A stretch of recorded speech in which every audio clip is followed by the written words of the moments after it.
Povo amado de Deus, eu quero falar com vocês sobre uma passagem bíblica que está no livro de Daniel. Amém? No livro de Daniel, Daniel capítulo 1 e versículo 2. Não é? Esta passagem bíblica é muito importante para a igreja. Nós estamos habituados, não é? Quando falamos de Daniel, ouvimos de Daniel, nós estamos habituados a ouvir a história de Daniel, que revelou os sonhos, Daniel, que revelou o que foi escrito na parede, Daniel, que ficou certo dia alguns dias a jejuar e a orar, e o anjo apareceu e disse, desde o momento que falaste com Deus, Deus deu orientação, mas tem uma parte de Daniel que nós devemos nos preocupar, que nós devemos prestar a máxima atenção. Isso está em Daniel 1.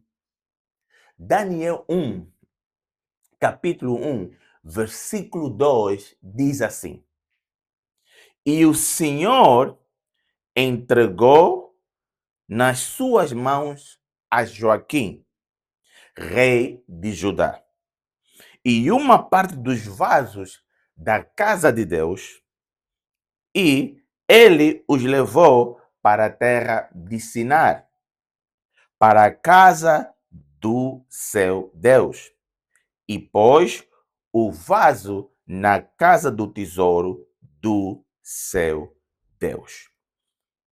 É o que eu quero compartilhar com vocês. Muitos de vocês conhecem a história do rei Joaquim. O rei Joaquim foi o rei de Judá, e esse rei herdou o reino na mão do seu pai. Herdou o reino na mão do seu pai. Mas a Bíblia nos mostra que esse rei não reinou durante muito tempo. Literalmente, quando ele recebeu o reinado na mão do seu pai, a Bíblia diz que ele reinou por volta de 3, 4 meses. E depois de 3, 4 meses, o rei Joaquim, que recebeu o reino do seu pai, perdeu o reino. E aqui em Daniel, no capítulo 2, diz que Deus entregou. Outras traduções dizem Deus permitiu. É isso. Quando Joaquim recebe o reino do seu pai, Joaquim, a Bíblia diz que ele, está lá em Crônicas, que ele repetiu os pecados do seu pai. Idolatrias e coisas fora do padrão de Deus. E isso irritou muito a Deus, ao ponto de Deus entregar a ele na mão do inimigo. Deus entregou, aqui nós acabamos de ler em 1 de Daniel 1:2, Deus a dizer que entregou o reinado de Judá ao rei Nabucodonosor. Outra tradição diz que Deus permitiu. Por quê? Porque quando Nabucodonosor, que era o rei da Babilônia, foi contra o reinado de Judá, Deus não fez nada para impedir essa invasão. E ele cercou Judá e tomou por reino. Inclusive, a Bíblia diz que Deus não só entregou a ele, mas Deus permitiu que o Nabucodonosor também recolhesse alguns vasos que foram consagrados a Deus. Nabucodonosor levou e meteu na casa do tesouro do seu Deus, do Deus Marduk, que era o Deus da Babilônia. E quando eu li essa passagem, eu fiquei meio chocado, porque eu disse, meu Deus, o que é que o rei Joaquim fez que irritou tanto Deus? O que é que o rei Joaquim fez que Deus permitiu não só conquistarem a terra de um povo com qual ele consagrou, mas permitiu levar coisas que foram consagradas a Deus? Nós sabemos muito bem o que a palavra de Deus diz. Nós sabemos que a palavra de Deus diz que Deus não compartilha a sua glória com ninguém. A Bíblia diz que no trono de Deus só senta ele. Inclusive, nós fomos educados que as coisas que foram consagradas a Deus, você não deve mexer. Você deve ter cuidado. Inclusive, a Bíblia diz que ai daquele que põe a sua mão ou levanta a sua mão contra o ungido de Deus. Então, sabemos que Deus é bem reservado, leva muito sério as coisas que foram consagradas a ele. Mas Deus ficou tão irritado com o rei Joaquim, que Deus disse assim: até aquilo que você consagrou para mim, podem levar.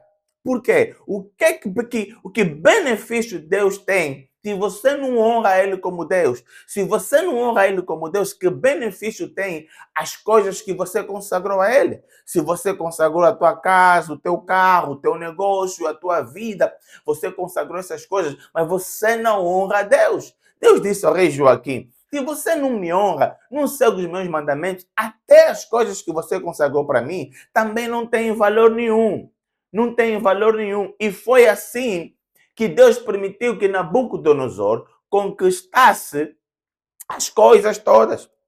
E foi nessa conquista aonde Nabucodonosor tomou posse do reino Judá, levou escravos, e nesses escravos estava também Daniel e os seus 3 amigos. Inclusive, a Bíblia diz que o rei Joaquim também foi levado como escravo e ficou preso 37 anos. Um rei ficou preso 37 anos. E a minha pergunta para si, amada igreja, uma vez que nós estamos a ler na Bíblia que Deus entregou, Deus permitiu que Nabucodonosor, que servia a outros deuses, Deus permitiu que Nabucodonosor, que servia a outros deuses, que era idólatras, conquistar o povo que tinha uma aliança com Deus. E isso aconteceu por quê? Porque o povo se desviou de Deus. E a minha pergunta para si, amada igreja, é: o que é que você está a permitir que faz com que Deus permita certas coisas acontecerem na tua vida? O que é que você está a permitir que faz com que Deus permita certas coisas na tua vida? É mesmo isso que você ouviu. Você está habituado a ouvir a graça de Deus, o amor e o favor de Deus, mas você esquece que Deus é um Deus de justiça. Ainda hoje, mais cedo, a nossa bispa ligou para mim e estava a compartilhar comigo os nomes diferentes de Deus. E ela estava a compartilhar comigo isso. E o quão poderoso é quando o povo clama o nome de Deus. Jeová Rafa, Jeová Nassi, Jeová Shikedu, Jeová Shalom. Esses nomes. E um dos nomes de Deus é que Deus é um Deus de justiça. Esses nomes manifestam a característica de Deus. Você está habituado a ouvir o Deus do amor, o Deus que perdoa, o Deus da graça, o Deus da misericórdia, mas não deve se esquecer, igreja, que esse Deus também é o Deus de justiça. A Bíblia diz em Isaías que eu, Deus a dizer para o povo: sou eu, Deus, que faz a luz e faz as trevas. Sou eu, Deus, que criei o dia e que criei a noite. Eu sou um Deus de justiça. Eu faço o bem, mas também faço o mal. Faço a justiça, manifesto a justiça. Ah, não, mas não é isso que nós aprendemos. Não é isso que você aprendeu. Por quê? Porque a igreja, aquelas igrejas materialistas, precisam pintar o Deus somente de amor, porque é o Deus somente de amor que faz você pôr a mão no bolso e semear na igreja. Mas nós aqui temos um compromisso sério. Mas nós aqui temos um compromisso sério em dar a você o evangelho, dar a você o verdadeiro evangelho. E o verdadeiro evangelho manifesta o Deus do amor, mas também o Deus da justiça. O Deus que olha para si e diz: meu filho, deixa de fazer. Minha filha, deixa de fazer. Meu filho, deixa de fazer. Minha filha, deixa de fazer. E se você é obediente, ele manifesta a sua justiça. E aqui na Bíblia, não leia para essa história e pensar: não, isso é só no Velho Testamento. Agora estamos na era da graça. Sim, estás na era da graça. A graça permite o perdão dos teus pecados, mas a graça não te livra das consequências do pecado, dos resultados do pecado, do fruto do pecado. A Bíblia diz que o pecado, o salário do pecado é a morte. E, povo amado de Deus, lemos aqui na Bíblia que Deus permitiu Nabucodonosor, rei da Babilônia, entrar em Judá e conquistar Judá. Deus permitiu isso.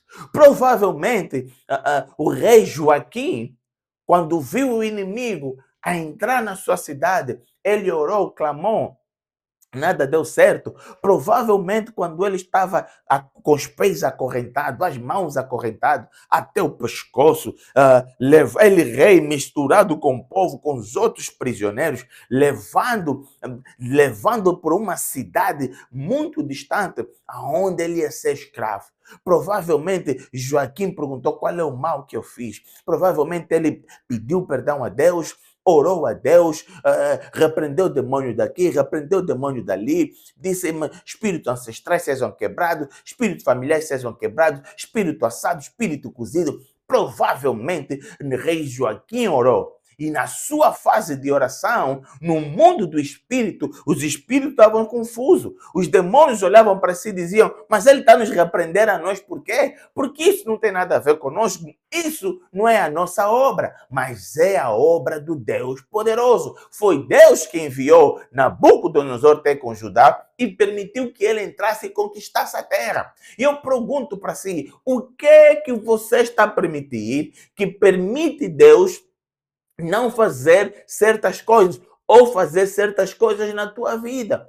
Você olha para a tua vida e diz: eu não tenho marido, não tenho mulher, não tenho filho, não venci na área financeira, ainda não tenho emprego, aquela promoção não veio, isso não veio, uma escassez enorme na tua vida, e você olha e diz: não, espírito familiar, ou maldição hereditária, ou isso e aquilo, ou eu assado e eu cozido, e você olha, você ora, você jejua, amada igreja, e o tempo todo os espíritos estão a olhar para ti e dizer: por que estás a pôr a culpa em nós?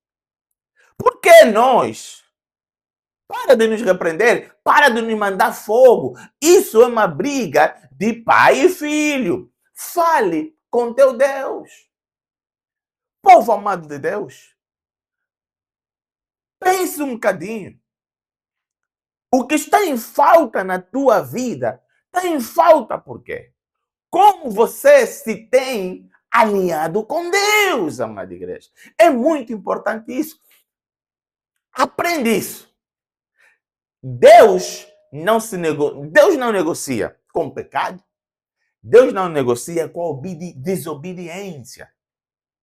Com Deus, quando lidas com pecado e desobediência, amada igreja, não existe meio termo. Não existe meio termo, não existe só 50%, não. Deus não negocia contra o pecado, com a desobediência e com os seus princípios. A lei de semear e colher é lei de semear e colher. E não tem como você negociar. Se não semear, não vais colher. Não vais. É uma lei e Deus não vai mudar a sua lei. E eu venho nesta manhã, pergunto a si, amado irmão e amada irmã, qual é a tua posição nas coisas de Deus? Aquilo que está em falta, se posicionaste de forma a agradar a Deus, para que Deus permita que o bem venha na tua casa e não o mal. Que Deus permita que a salvação entre na tua casa e não a perdição. Que Deus permita que a libertação manifeste na tua vida e não a opressão.